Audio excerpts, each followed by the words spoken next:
ജനക്കൂട്ടത്തെ കണ്ടപ്പോൾ യേശുവിന് അനുകമ്പ തോന്നി.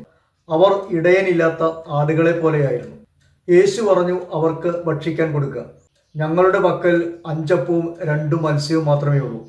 ആ 5 അപ്പവും 2 മത്സ്യവും സ്വർഗത്തിലേക്ക് നോക്കി ആശീർവദിച്ച് വിളമ്പാൻ ശിഷ്യന്മാരെ ഏൽപ്പിച്ചു. അവരെല്ലാവരും ഭക്ഷിച്ച് തൃപ്തരായി. ബാക്കി 12 കുട്ട നിറയെ ശേഖരിച്ചു. യേശുവിൻ്റെ അടുക്കിലേക്ക് കടന്നു വന്നാൽ സംതൃപ്തരാകും, തൃപ്തരാകും. തന്നെ അനുഗമിക്കുന്ന ആരും ഒരിക്കലും അന്ധകാരത്തിൽ നടക്കില്ല.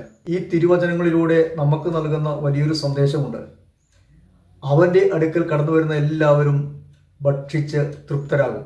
ആത്മീയമായിട്ടും ഭൗതികമായിട്ടും ശാരീരികമായിട്ടും അവർ അനുഗ്രഹം പ്രാപിക്കും.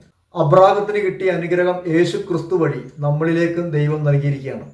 യേശുവിൽ വിശ്വസിക്കുന്ന എല്ലാവർക്കും ഈ അനുഗ്രഹം സ്വന്തമാക്കാം.